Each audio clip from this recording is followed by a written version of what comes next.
going on, dudes and dudettes? So try to get this going. So Ducks defensive lineman Jacob Silverberg has made his first All-Star appearance, so that's gonna be cool. That's gonna be cool in a week or two. Good to see him doing so good right now. Then Keenan Allen, the wide receiver for the Chargers, broke a franchise record in receptions this last season. It's pretty cool seeing that.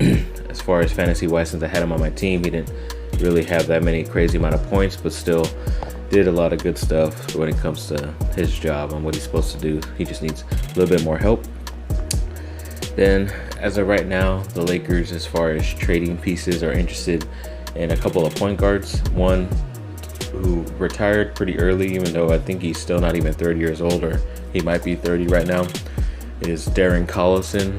I believe he last played with the Indiana Pacers. He's ex-UCLA guard, but I think right now the Clippers trying to get him as well. So we'll see who wins out of the LA teams to get him. Then the Lakers are also interested in DJ Augustine, who they would most likely have to trade for out of Orlando Magic. So we'll see. He's a pretty consistent guy, just a little bit older as well, but a guy who could get his own shot as well. Averages about 15 points a game, but I already said they should have traded for him the past 2 years, and they never listened to me, so I don't know why they're trying to do it now. Then Gary Bryant Jr., the wide receiver from Corona Centennial, pretty close to where I live. On Saturday, he finally committed officially to USC. That's great. It jumped their class from 70th, around that place in the nation, to I think 56 with just one guy, and they're waiting for a couple of those other guys to commit as well at that game, but too bad they didn't. But just, it's amazing how just one guy could change your draft class that easily. Pretty sure they would be top 20 if they got one or two of the other guys as well, but you can't win them all. And like I always say, this stuff is never really official until after February, so even this can't be official, but I'm hoping it's official because he's a pretty awesome dude. Then USC beats Washington State in basketball 65-56. Pretty easy victory for them. They did lose pretty badly the next game to Washington, which sucks. There's no highlight to that, but yeah, it sucks that they got beat out so bad when they're on a pretty good streak. Then Zion Williamson, the ex-Duke forward, is trying to get a January, around that time, I guess later January, his first time playing in the NBA. He has been practicing pretty consistently and has no setbacks so far, so hopefully he can make his debut this year. That's what we're all hoping for ex-Duke fans. Then Melvin Gordon, I guess he supposedly said that he wants to return to the Chargers, but believes they have different priorities. But it's kind of your fault anyways, because you decided to hold out for more money, and now you expect to get that same type of money or a lot more money and not feel like anybody from the organization feels bad about that. So yeah, good luck with that, buddy. I prefer them to keep Austin Eckler over Melvin Gordon and then just draft another running back in the draft. That's my opinion. Then the Anaheim Ducks played a game and they actually won, but of course they had to go to a freaking shootout, which sucks, but they won 5-4 against Nashville.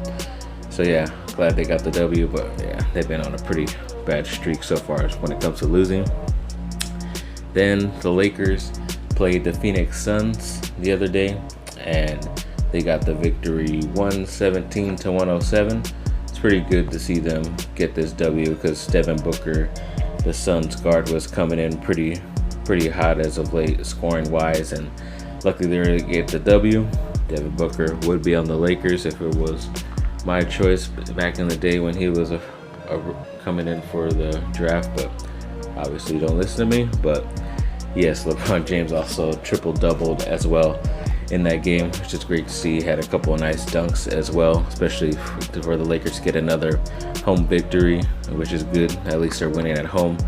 To me, it doesn't matter if you go on the road and lose. As long as you win at home, then you're going to get at least half your wins there, which is good for them. Hopefully I talked long enough for that. Then new Duke power forward coming in 2021, Adrian Griffin Jr. He was injured in his most recent high school rivalry game that they had, which sucks. I guess it was a knee injury, and had to be helped off the court, but luckily they said he was in a walking boot and walking under his own power, no crutches at all.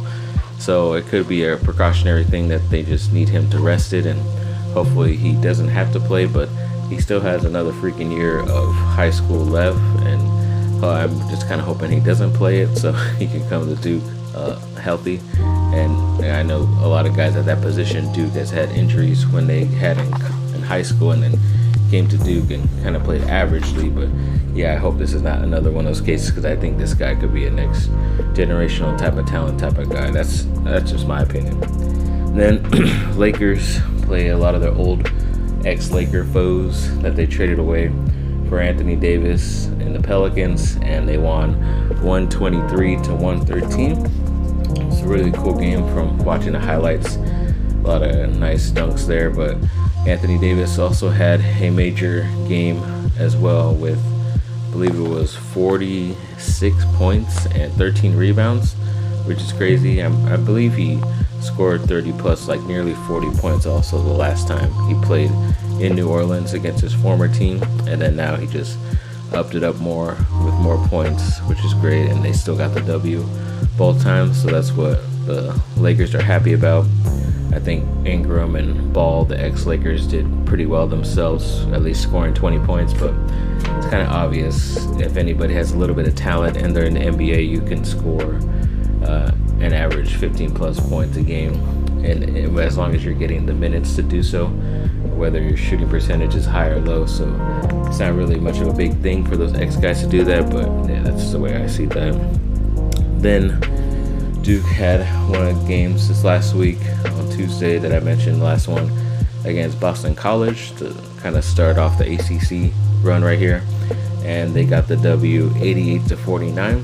So pretty convincing win over a team that had an ex-Duke player in Derek Thornton, who was actually at USC when he first transferred out of Duke, and now he's back now playing against Duke again in the ACC at Boston College. But I think he got injured a bit, didn't really do that well, but still Duke got the W. And then in between that game, or the second game they had later in the week, Wendell Moore, the freshman guard, suffered a broken bone in his hand. And as far as this morning, Coach K says that he's having surgery and he still has the chance to come back this year and play. This was one of the guys that I was kind of worried that might stay a little bit too long, in my opinion, at Duke, because I don't really think he's good enough or that talented. It's going to take a little bit longer for him to show up. So hopefully this injury doesn't make him want to come back for another year at Duke. And yeah, that's all I'm saying about that, but I need to cut this up and I'll see you again real quick. Alrighty, try to go through this. So Lakers are now officially listening to Kyle Kuzma trade offers. I know, like last week, I mentioned that they might, and it's finally about time, just because a lot of crap his trainer said about LeBron James, and it was just kind of pushing it towards this, but at least they are finally listening, and they think he's a strong key point of their offense and team, so they're trying to get something really good for him. I don't know why this light is flickering like that. It's pretty crazy. Hopefully it's not too distracting for you guys. So yeah, hopefully they get something good in return. We'll see. Then Dwight Howard, another Laker center, said he's entering the dunk contest this morning during the All-Star break, which is pretty crazy since he hasn't done it in so long. He has won it in the past, but like I said, he hasn't done it in forever, so I don't know what he can really do, but we'll just have to wait and see with that. Then Duke went on the road against a pretty good opponent in Miami.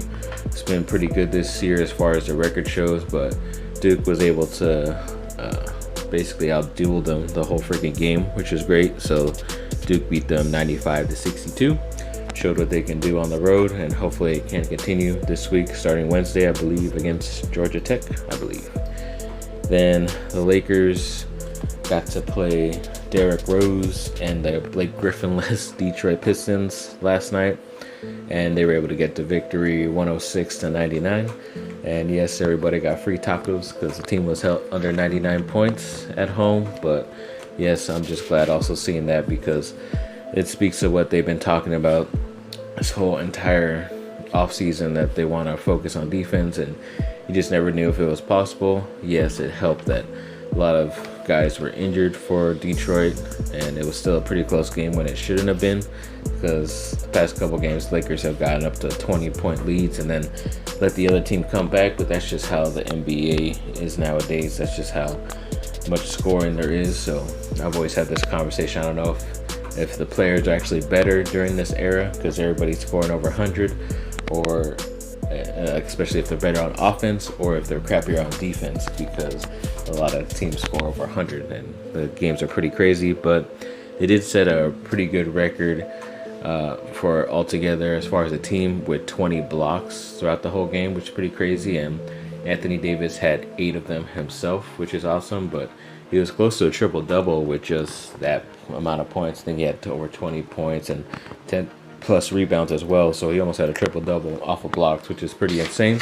But yeah, great team defense all right there. A lot of great dunks in that game as well from LeBron and Caruso. But great to see that all the big guys, JaVale McGee, Dwight Howard, and Anthony Davis, got all those blocks. Just happy to see that. Hopefully it can continue going into this stretch. I forget who they play next, but I believe they play tomorrow. So hopefully they can keep this defensive mentality going past the All-Star break as well. Then the Chargers are kind of in the spotlight a bit when it comes to sports line, which I think is a betting thing outside of Las Vegas. But according to them, they have the second highest chances to both sign Tom Brady this offseason, which is pretty crazy to think about if he would. But I think he might want to prove that he can win without Bill Belichick as well. And he felt slighted when they didn't give him the big contract a few years ago when he deserved it, because he's been there for so long and taken less money every single year for them to build a good team around him. This year they really didn't on offense, so it could be interesting, especially starting a new era in this brand new stadium with a good quarterback like that, who maybe is good. And there's obviously better playmakers down here in LA, so it could be interesting, but we'll see if he even wants to leave New England. And then also they have the second best chance in drafting Tua Tagovailoa.